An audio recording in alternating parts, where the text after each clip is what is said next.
कंस ने कहा वसुदेव तुमने सुना नहीं है? वसुदेव जी ने कहा सुना है महाराज, इसीलिए तो आया हूं।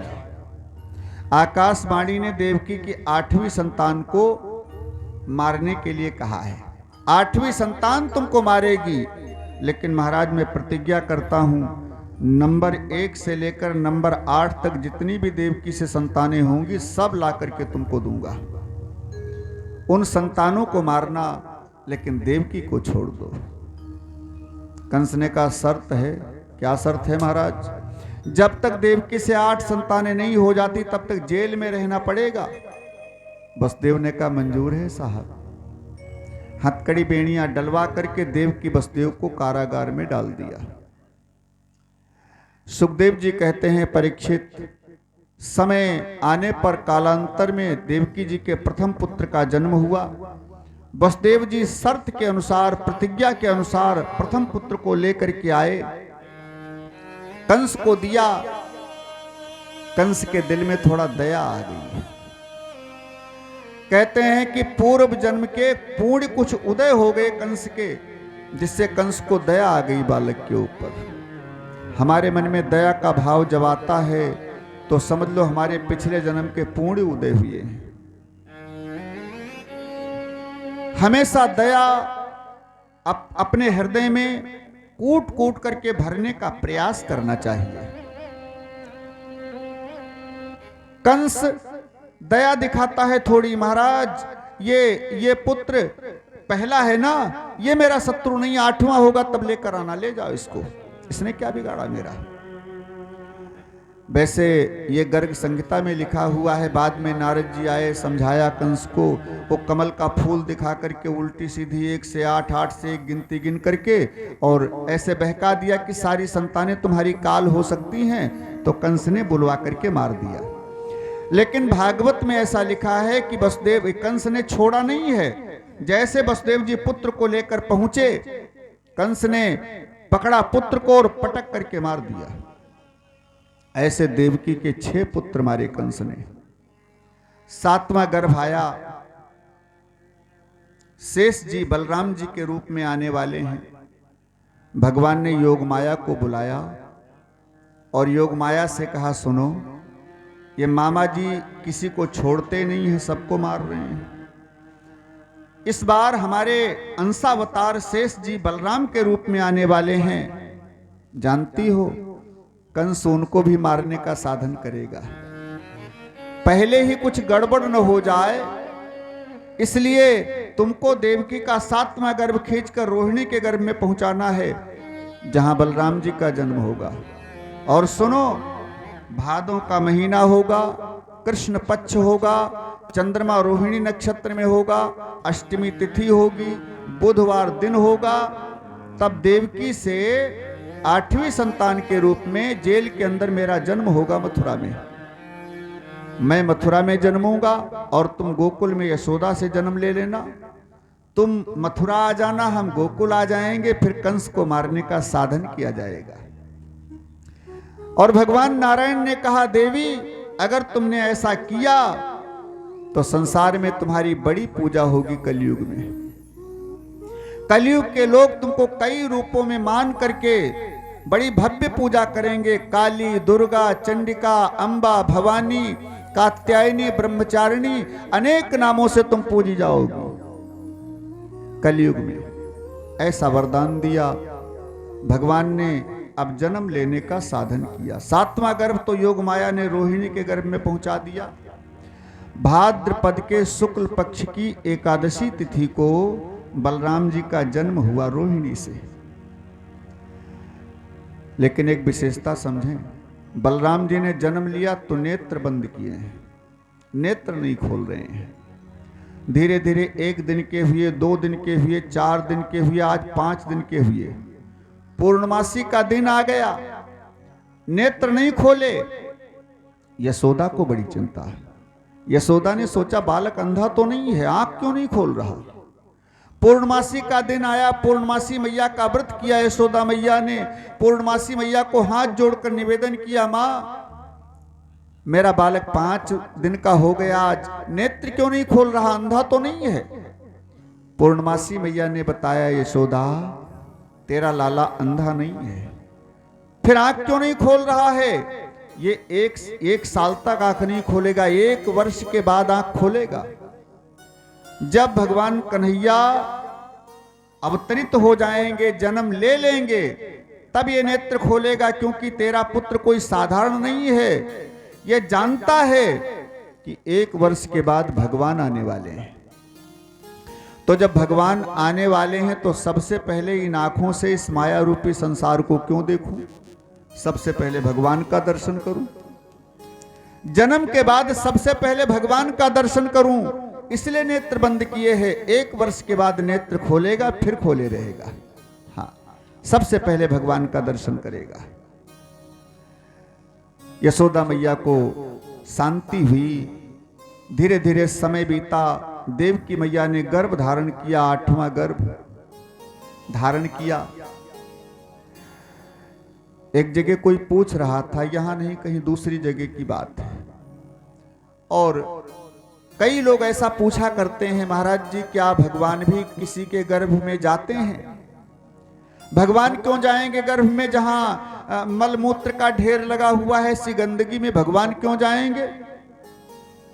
तो हमने कहा भगवान जाते हैं गर्भ में, 1% नहीं, 100% नहीं, 101% जाते हैं गर्भ में। भगवान गर्भ में जाते हैं। भागवत में तो खैर लिखा ही है, लेकिन रामचरितमानस में भी तुलसीदास जी ने लिखा है, सब गाते हैं उसको भाव से कि जा दीन ते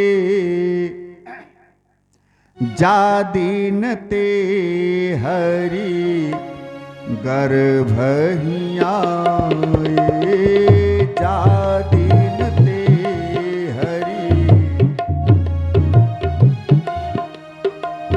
जा दीन ते हरि गर्भ ही आए, जा दीन ते हरि गर्भ ही आए, सकल लोक सुख संपत्ति छाए, सकल संपत्ति छाए, सकल लोक सुख संपत्ति छाए। भगवान कन्हैया परमात्मा गर्भ में जाते हैं।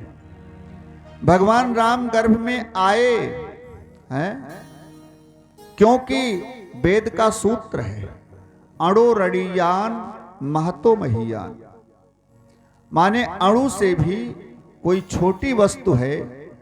संसार में सबसे छोटी वस्तु अगर कोई है तो परमात्मा, और संसार में सबसे बड़ी अगर कोई वस्तु है तो परमात्मा।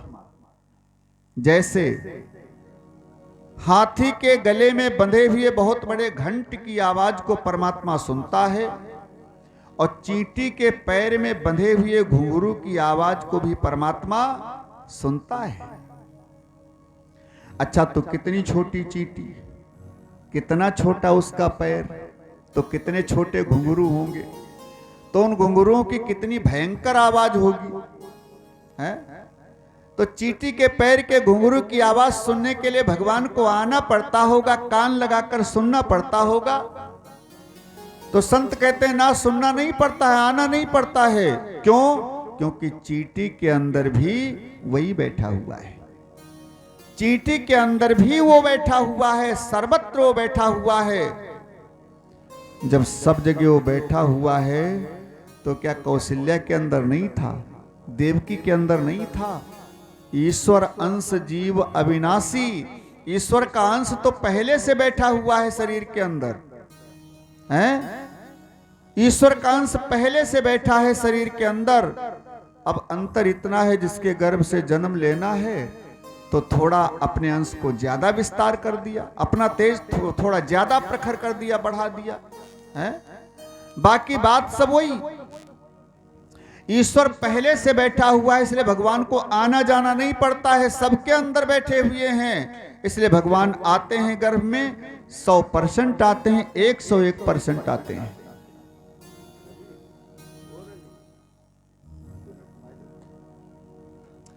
भगवान आते हैं, बराबर आते हैं गर्भ में, बिल्कुल निश्चित है, 100% सही बात है। इसलिए भगवान गर्भ में आए और जब परमात्मा का तेज प्रखर हुआ, परमात्मा गर्भ में आए, तो सब देवता आकाश में स्थित होकर के भगवान की स्तुति करने लगे।